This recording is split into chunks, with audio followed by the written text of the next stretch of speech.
Eric Pickles, why do you think you won this award? Well, I'm completely surprised. I don't think it was on the basis of looks.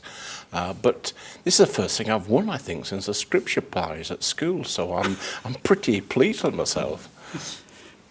And what's the secret for you of making sure that you, as a busy Secretary of State for Communities, can at the same time take the time and trouble to represent small local groups with a particular cause, often expressed passionately, and who feel they want a voice and don't have one?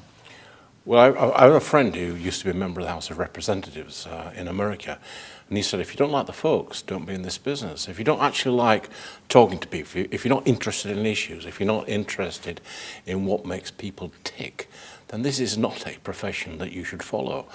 And I think it's part of my job to be the advocate for local people, to be the advocates for a particular cause, to be the advocates for those who often don't get an opportunity to express themselves.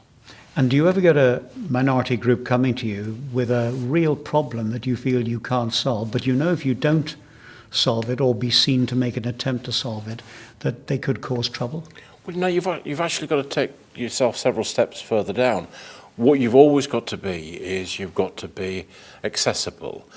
You've got to try and meet people before there is a crisis so that they don't feel embarrassed or uncertain or wonder whether they have to have a Conservative Party membership in order to speak to you. A lot of misconceptions.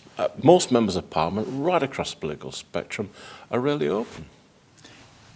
Do you have any difficulty or any problem with any minority group in the community? No, I can't think of any that I would find difficult.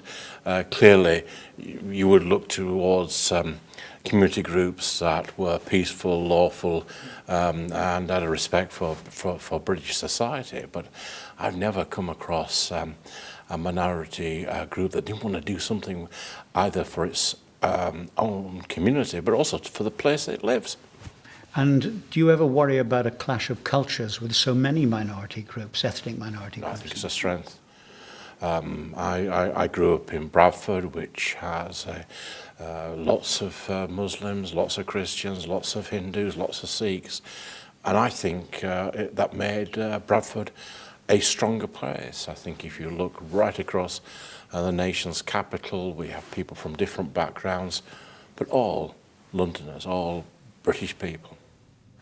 And if you were to give advice to your other fellow MPs in Parliament as to what would be the one or two things that they should do in making sure that they take account of the interests of minority groupings in their community and give them a voice in the Mother of Parliaments, what would you say? Well, I'd be embarrassed to give advice to MPs. We don't take advice terribly well, and we do tend to be gabby. We do tend to talk a lot. So I suppose the advice that I would timidly give to fellow MPs, and for those MPs watching, it doesn't mean you at all. Just listen a bit more. Eric Pickles, thank you very much indeed. Congratulations, and we appreciate your unusual and uncharacteristic timidity. Bless your heart. I'm a shy man.